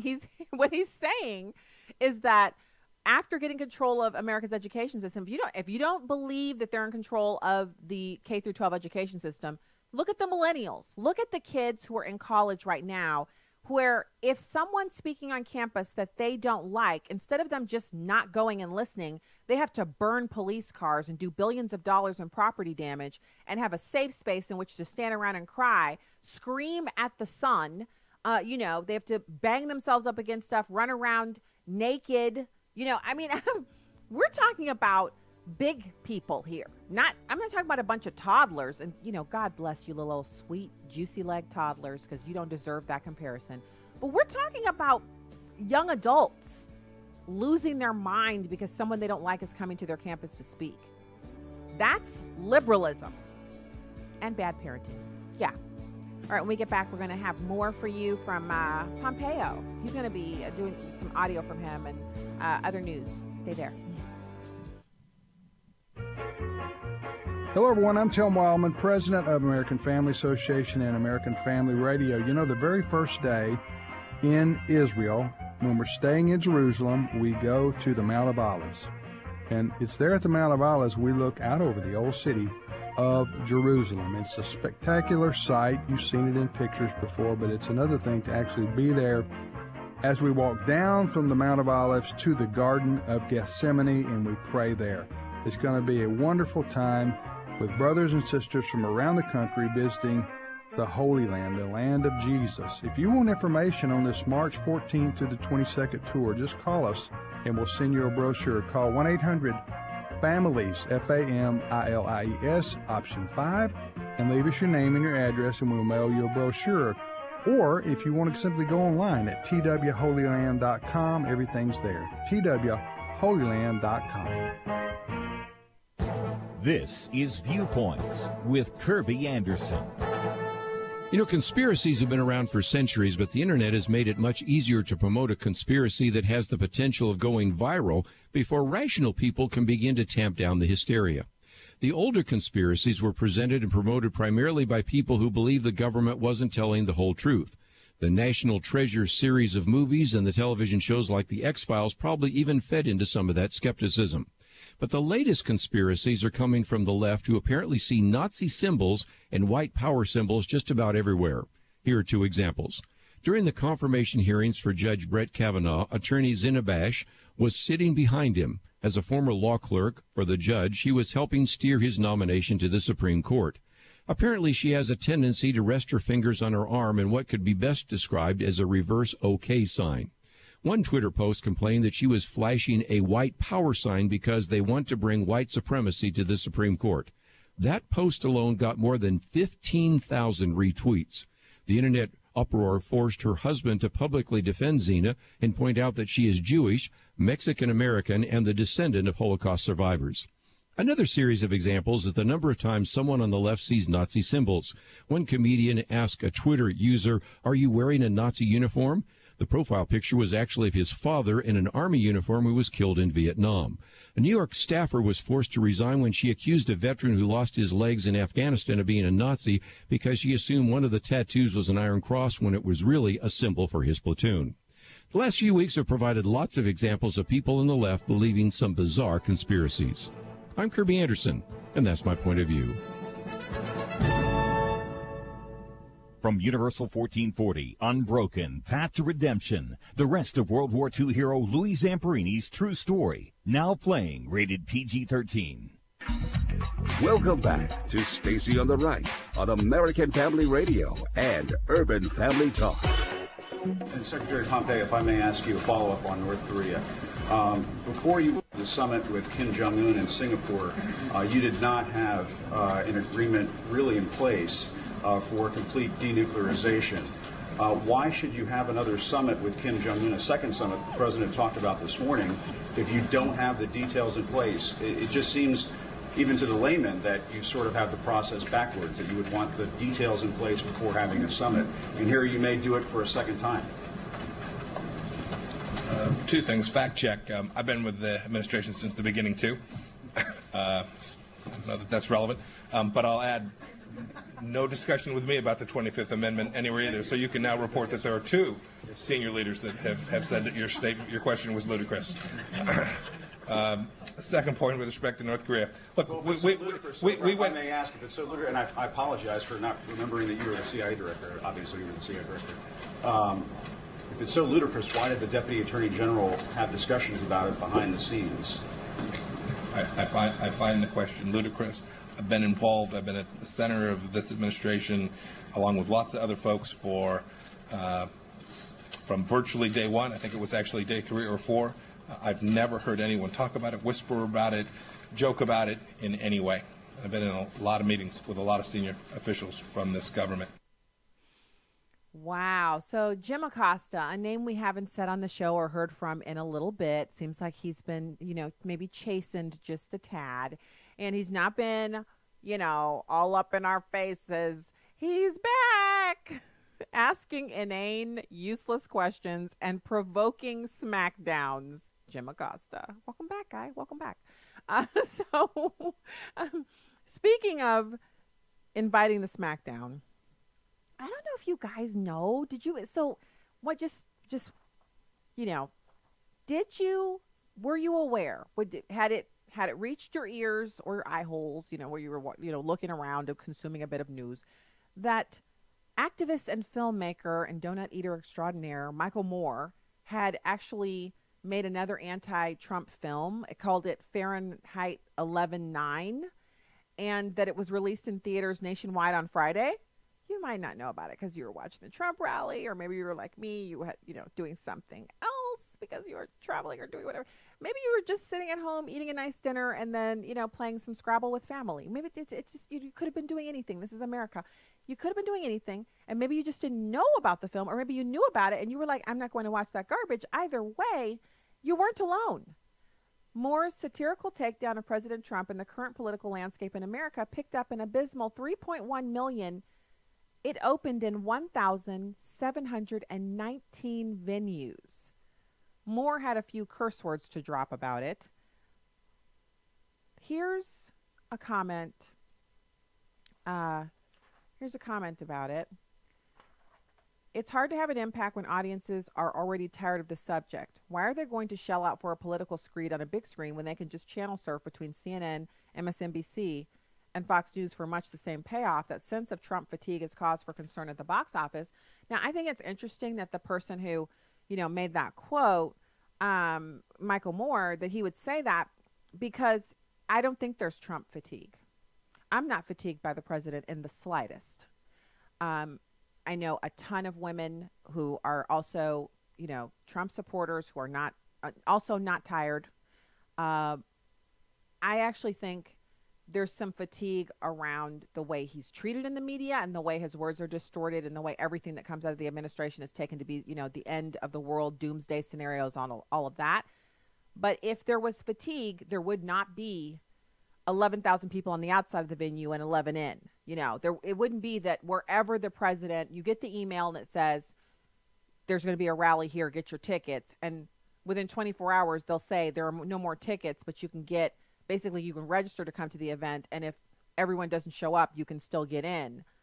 Do still please come. I mean, fatigue doesn't manifest itself in that way. If there was Trump fatigue and Michael Moore had an audience, then he would have had 100 million on his opening weekend for his anti-Trump, pack of lies. And President Trump would be traveling to these rallies because he's not on the ballot in November. So there's no reason for people who are voting to show up to these Trump rallies if they're sick of Donald Trump. They would just not go. He would have a rally and the media would show up and there would be no one there, or there'd just be a few people, or maybe there'd be 1,719 people there.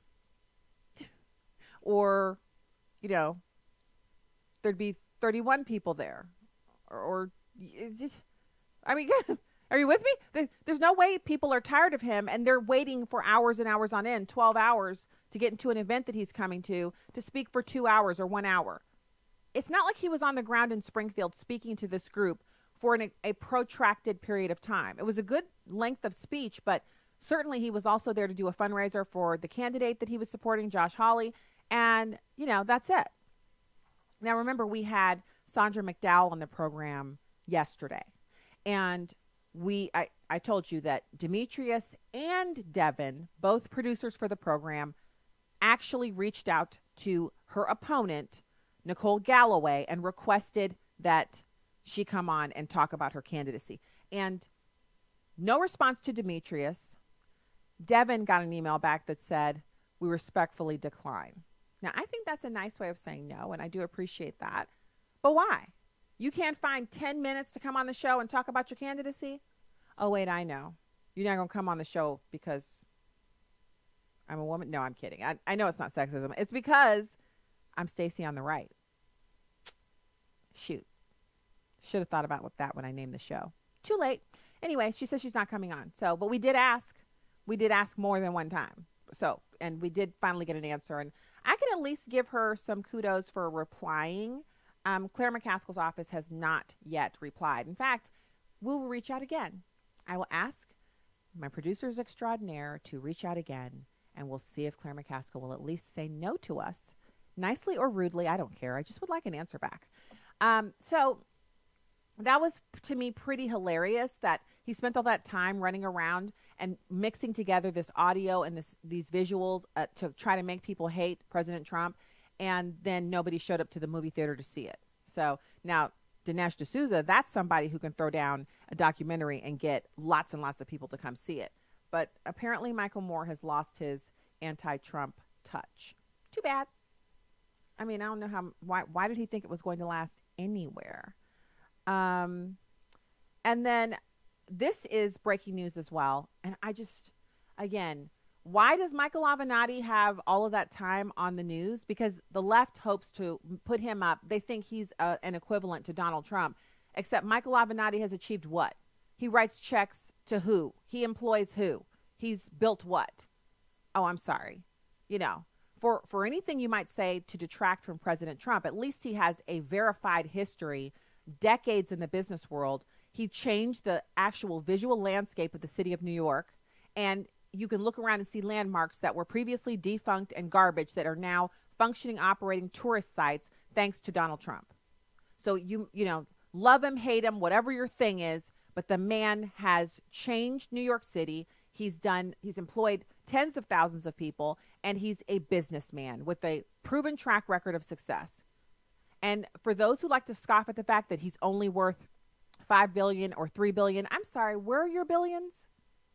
Because if you're going to scoff at somebody only having 3 or 5 billion, you must have 20 billion then. And so I do want to sit down with you and talk about how you amassed a fortune of billions of dollars and learn from you. But first, I just want to, can you do you have billions? Because you have more billions than that? Because I don't want to I don't want to hear you scoffing if you don't have more billions. That's how I feel about it. So 4chan prankster has claimed that they have punked Michael Avenatti. Now, if we had that, the little button that you push where you hear applause or people laughing, I would definitely push that right here. But you can imagine it in your mind with me as we go through this. A poster at 4chan made an unconfirmed claim on Tuesday morning that he and his girlfriend punked the attorney of the unfortunate business prospect worker. I don't even like to give her. She's not a star of anything. Stormy Daniels. I forget what her real name is. Her attorney, Michael Avenatti, was actually punked by them, they claim, into going public with an outrageously false story accusing Supreme Court nominee Brett Kavanaugh and his prep school classmate Mark Judge of plying women at school-era parties with drugs and alcohol for purposes of, felonious sexual assault. I mean, I'm having to pick my words carefully here because I just don't want to play into this whole dumbing down of our cultural lexicon by just any old thing going. And I understand we're all adults and we can all have chats and we can be real, but there's got to be a way that we can try to elevate the discourse as best we can. That's appropriate for discussions, on the private side, one-on-one types things, but it's not good for us to routinely lower ourselves to that kind of speech. We have to try to keep the conversation higher than that. So Avenatti abruptly locked his Twitter account on Tuesday, claiming that he had to because of attacks by bots and trolls. 4chan poster claims that Avenatti locked his account after he and his girlfriend broke the burner phones they had used to communicate the hoax to Avenatti, leaving him unable to contact them after a flurry of phone calls over several days. Avenatti had used his Twitter account to make public the accusations against Kavanaugh and Judge. Avenatti made some of the accusations in a letter to the Senate Judiciary Committee on Sunday night. Text of the Avenatti tweet announcing the locking of his account via Heavy. I was just forced to make my account private because the bots and Trump trolls are out in full force due to my representation re Kavanaugh. I will change this back as soon as I am able. But an image of the 4chan post was captured by Jim Treacher. Text and image posted below. Now there's language here. I'm not gonna read that. But they posted an image of that frog, the frog that has been made popular on Twitter, and it's a frog with blonde hair, and it's the laughing face. And then, so I can't go over any of that stuff. That's that. So it says we break. They put out a timeline. It says, first, it says gather in. It's story time. First, have someone give Avenatti a call on her burner phone. She tells him that she's a 51-year-old alumna of the private Holton Arms School and that Brett Kavanaugh and his buddy Mark Judge did these horrible things. Tells him she knows all the secret codes, and then Avenatti totally goes for it. Very vulgar what's written here. And then this person who's playing the hoax on Avenatti has him call the burner cell phone. He says he participates in the hoax on his burner cell phone by saying he is a classmate of Judge Kavanaugh and that he confirms that Judge Kavanaugh did these things. Then you hear Avenatti's wheels spinning. He thinks he's got the story of the year. He calls back to the first person, who's the girlfriend, 10 times and offers her a spot on Anderson Cooper 360 to tell the story live on TV. She says she can't be around men. She's still playing this hoax on him. She says, he says, well, why don't you do a one-on-one special with Poppy Harlow? So he's really in with the CNN folks. He's offering up spots on all these shows. She says she can't, but her car just broke down. The rent is due. She can't miss work. He offers her $20,000 to tell this story on TV. She cries. She doesn't want to lose her job. $20,000 isn't enough. Michael Avenatti ups the offer to $75,000 and more. He says he'll even start a GoFundMe for her. She'll be a national hero. She says, yes, I'll do it then. He says, I'll wire you the money in 2 hours, but first you have to sign a CNN exclusive. She agrees, and he starts calling her nonstop to get this set up. She says, I don't like the way this feels. It feels like he, might actually show up here or try to find us. Let's stop the scam. They break their burner phones. They break them. So they've got their burner phones going. This is how they're communicating with Avenatti. They break them, meaning when he calls them, now it's showing this number can no longer be reached. You're calling a non-operational number. And then he disables his Twitter account because he's already been sharing all this information he's getting from these two hoaxers all over his Twitter feed. And mind you, he'd also sent this letter to the Judiciary Committee. So he's on the record as someone who, and it's not right to trick people, but he's looking for people to tell stories about Judge Kavanaugh. The boulder you set up to roll down onto your enemy rolls back onto you. What's that come from? The Bible.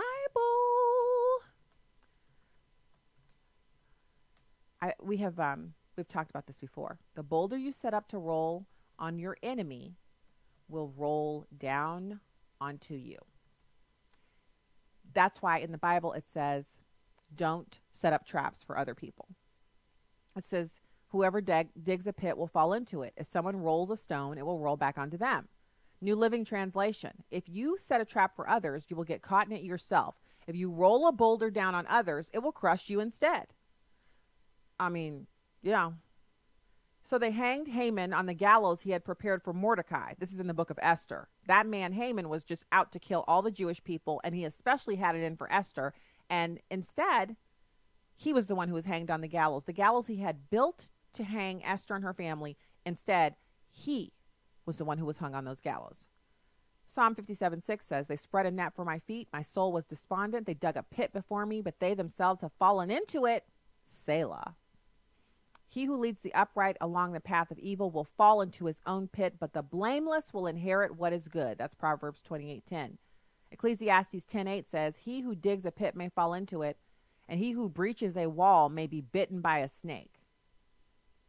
So, if you're going to be running around setting traps for folks, trying to snare them up, trying to create a web of lies around Judge Kavanaugh. And he honestly, I think he's an honorable man, but he could be the worst kind of guy.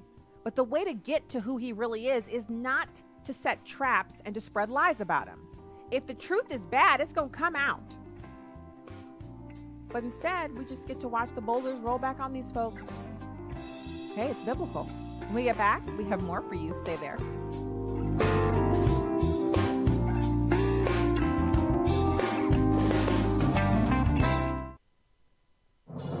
What does it take to live an uncommon life? Here's former Super Bowl winning coach Tony Dungy with today's uncommon moment. Back when I played professional football, the average salary was $47,000 a year, and most players made much less than that. So many of us had off-season jobs. I tried a lot of things, but I never really found the job I loved until I started coaching football. You may not find a career path that gets you excited right away, but wherever you find yourself, you can be who you were designed to be. Remember that the key is not what you do, but who you are. Evaluate every opportunity not by how much money you can earn, but by how effectively you can reflect Christ and live for Him in that situation. Tony Dungy, author of the popular Uncommon book series. Discover more at CoachDungy.com. That's CoachDungy.com. Netflix continues to ignore the outcry about 13 Reasons Why. The American Family Association, along with Parents Television Council and several other pro-family groups, have reached out to the streaming service urging the cancellation of their program. Netflix has not even responded to our letter. Instead, they released an even more vile Season 2 and are producing Season 3. Netflix CEO Reed Hastings says their program is engaging and that it fosters discussion of taboo topics like suicide and sexual assault. But at what cost? 14-year-old Anna Bright and several other teens have committed suicide after watching the show. Hastings calls our objections propaganda. Does he feel the profitability of his company is worth more than the lives damaged or lost because of his show? Please sign our petition to Netflix, learn more, and share our action alert when you visit afa.net. and pray Reed Hastings will recognize the dangers of 13 Reasons Why. I'm Chad Pergram with the Speaker's Lobby. Senate Majority Leader Mitch McConnell is trying to salvage the flailing nomination of Brett Kavanaugh for the Supreme Court. McConnell lit into Democrats with a blistering speech on Monday. He accused Democrats of a, quote, smear campaign, which he described as even a new low. In a letter to the Senate, Kavanaugh says he won't withdraw. And McConnell says he won't yank the nomination. This fine nominee to the Supreme Court will receive a vote in this Senate in the near future. Some baseball teams start to mail it in toward the end of the season and not play as hard once they're out of the pennant race. That could be the case for Republicans with Kavanaugh, but McConnell knows they won't have a chance if they don't run out every ground ball. Moreover, forging ahead with a vote, even if the Senate rejects Kavanaugh, could help Republicans. It could be a tactic to weaponize a roll call vote on Kavanaugh against moderate Democratic senators facing competitive re-election bids from red states. With the Speaker's Lobby, Chad Pergram, Fox News. You can download episodes of Stacy on the Right from the podcast page on AFR.net or UrbanFamilyTalk.com.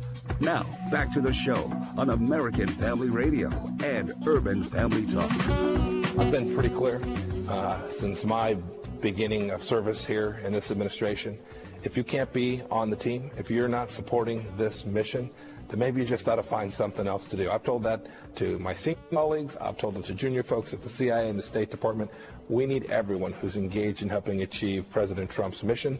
And I hope that everyone in every agency, DOJ, FBI, State Department, is on that mission. And if you're not, you should take this time to go do something more productive. And I assume that talking about wiring the president, talking about the 25th Amendment, has not been on the team. Not remotely.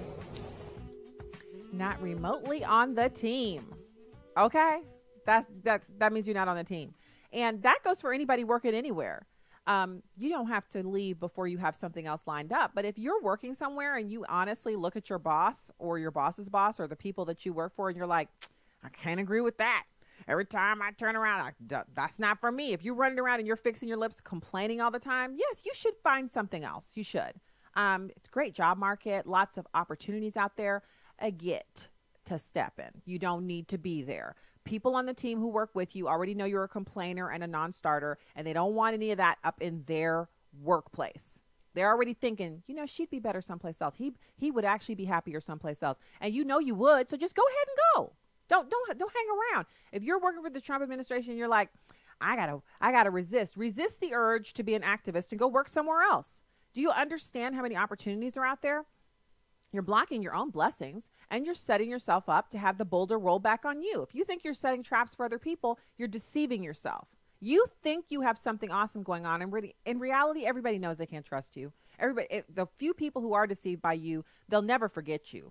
You'll always be that one person that they refer to as, oh, you're disloyal, like, that one that we worked with back in 2018, because that's a thing. You know what I'm saying? That's a thing. You make a name for yourself. Don't be that person. And so Mark Meadows had something else to say about this. He says there's time to hold those at the Department of Justice and FBI accountable, and that Rod Rosenstein needs to testify under oath. It's number 7. I think the time is now that we need to hold those at DOJ and FBI accountable. It's past time, and it is time that we hold them accountable. Yes, without a doubt. It is time. So I think Rod needs to come before Congress this week and explain under oath what exactly he said and what he didn't say. I think it's time. I do too. I think you should come on down, Rod Rosenstein. You're the next contestant on Under Oath. What did you say and why did you say it? I mean, it's not a big deal. If he has nothing to hide and he has nothing that he feels was untoward, or if it really was just a joke that people were complaining and he kind of said a joke to kind of let the air out of the room, kind of deflate the situation and slow down the convo, then he could just say that. Look, people around me were upset, and I can name the people. It was this one, this one, and this one. And they were talking about how, this isn't working for us. There's too much chaos, yada, yada, yada. And I said, well, what do you want me to do? Wear a wire? And then everyone in the room kind of laughed uncomfortably, and we moved on. That's a very, very plausible explanation. Or he could say, at the time, That's how I felt. But since then, I've come to respect the work of the Trump administration, and specifically under the leadership of Donald Trump. He has absolutely shown himself to be not only capable, but masterful at his work draining the swamp. He could say that. Or he could say one of a million other things that I can't think up right now because I don't know his mind. But he should be made to answer for what has been, it impugns his character and his credibility, but it also points to this idea that has been proven to be so by James O'Keefe and Project Veritas. They broke their news just a couple days ago, their latest series of videos about people who work in the Department of Justice. And one person's already been fired. The one who was on camera on the button cam talking about how she works in the Department of Justice as a paralegal. She's a career paralegal, and she routinely slows down the end of food stamps and things like that so that she can make sure that the Trump agenda is resisted. She's already been let go. You can't use government resources for your own personal political aims. Can't do that on the job while the taxpayers are funding you. Bye-bye. She's gone. So the other story that I wanted to really get to is this Google CEO. Who's the CEO of Google? Sundar Pichai. He's going to meet with House Majority Leader Kevin McCarthy and other Republican members because the White House is reportedly pushing a plan to open federal antitrust investigations. So the White House planned to open federal antitrust investigations into companies like Google and Facebook for their bias against conservatives. And I'm not going to do a whole, expose where I go before Congress, but just an example of what is happening on my Facebook page is there are like 76,000 people who like the page or follow it. So, and don't ask me what the difference is when you like a page as opposed to when you follow it. Either way, you're showing interest and you should get notifications. So there have been a few times over the past 7 days, and this was after I had a particularly pointed conversation about abortion and the political party platforms that Christians need to adhere to our biblical worldview. And after our worldview interview with Dr. Alex McFarland. And so you got all that going on. And then I have a number of things that I posted where like 399 people saw it.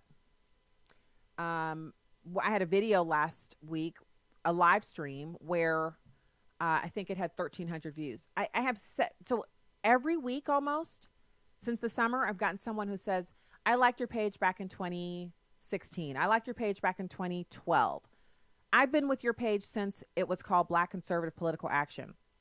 And I've not seen notifications from you for 2 years, 4 years, 6 years. One person said, I got a notification from you today. And I thought to myself, maybe she'd gone into the private sector because I haven't seen you in so long. And I went to your page and it turns out you've been here the whole time. I've missed every bit of content because I haven't gotten a notification. And I don't hold this against people because I'm the same way. Out of sight, out of mind with social media. There's so many websites to go to. You forget to go to certain websites. And then when you go back, you're like, man, I've been missing all this good content. So you have to select get notifications and you have to select see first, but you can only have so many of them that you select see first on before they don't show them first to you anymore. And it's set up that way to tamp down on conservatives. How can I have, like today I posted, it's dastardly and sad, WashingtonExaminer.com story about Sarah Sanders slamming disgusting Democrats for exploiting Kavanaugh and Ford families. It's had exposure to 253 people, 22 likes, 2 shares. There's 76,000 people on here. Now, I know there are other pages that have 1 million on them, but how do I get to 1 million if they won't show people the content that's there so that they can share it so other people would say, oh, wow, I'd like to listen to that show, or I'd like to, see postings from that show. And this is what's going on. I don't want government regulation of the internet or of these major companies, but I do want there to be a clear line. If you are a neutral public platform and you behave as such, then you operate with impunity. If you are not a neutral public platform, then we just remove the shield, the legal shield from you that the government provides, and then anyone can sue you. You're just like anybody else. But you can't have your cake and eat it too, Jack and Sundar. You can't do that. So we'll see what they do. In a statement, Pichai said he was looking forward to meeting with members on both sides of the aisle and answering a wide range of questions and explaining the approach. Google, which declined earlier this year to send a top executive to testify at the Senate Intelligence Committee alongside Facebook and Twitter, disclosed last week that they still allow third-party developers to access users' Gmail accounts. Again, when do they wake up? It's like they need someone to come in there and smack them so hard they think about that smack 3 years from now.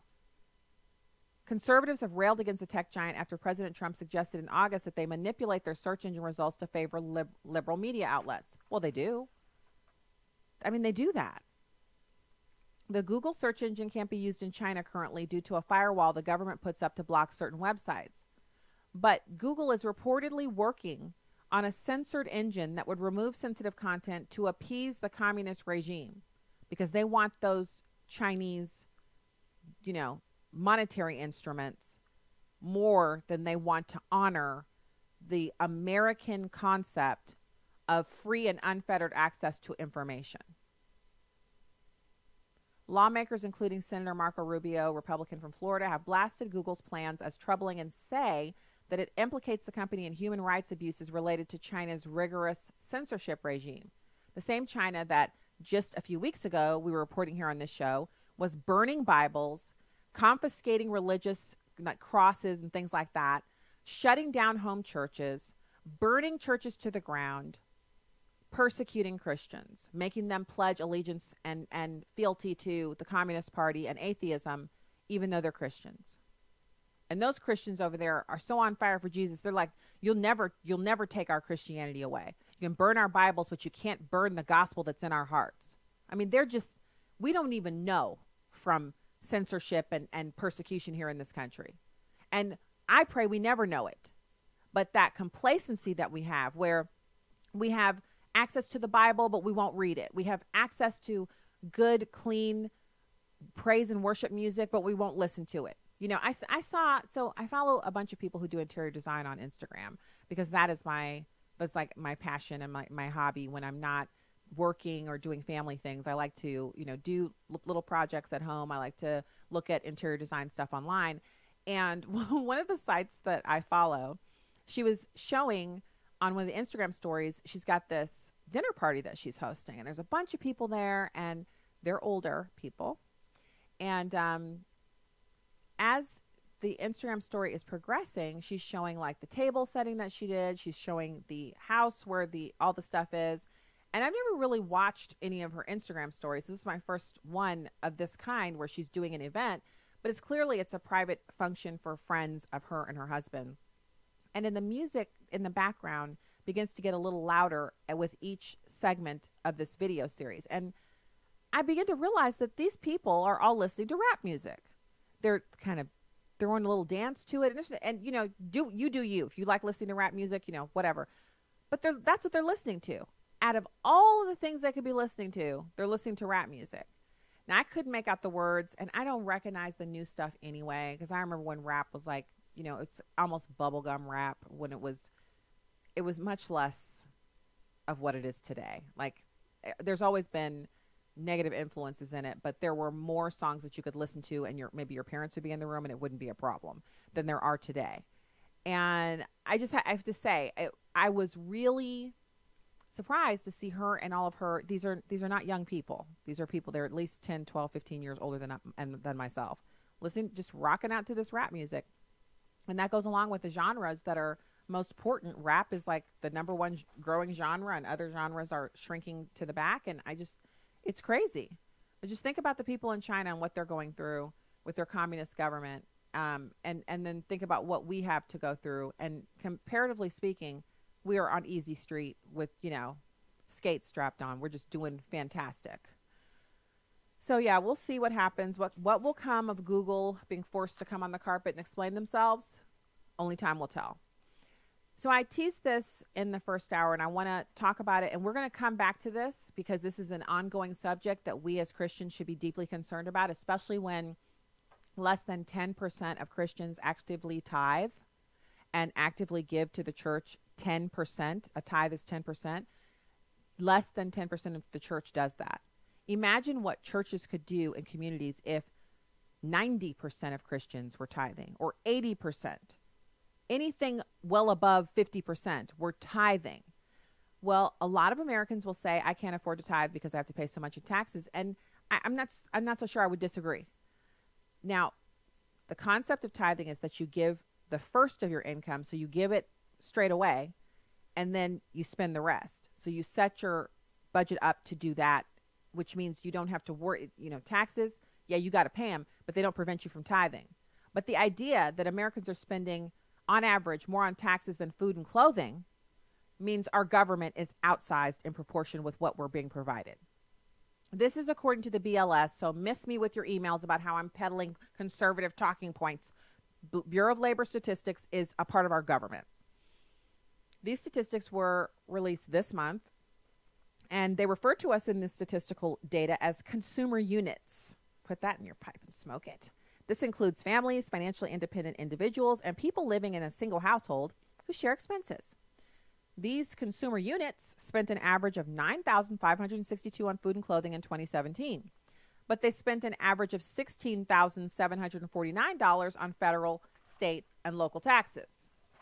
Now, some of that you're getting your money's worth because that goes to the police, it goes to the fire department, etc. But some of that is going to Planned Parenthood. Yes, you know it is. The average 2017 tax bill included $7,819 in federal income taxes, $2,098 in state and local income taxes, and $51 in other taxes. Too much. Talk about it some more. But that's the show for today. God bless you.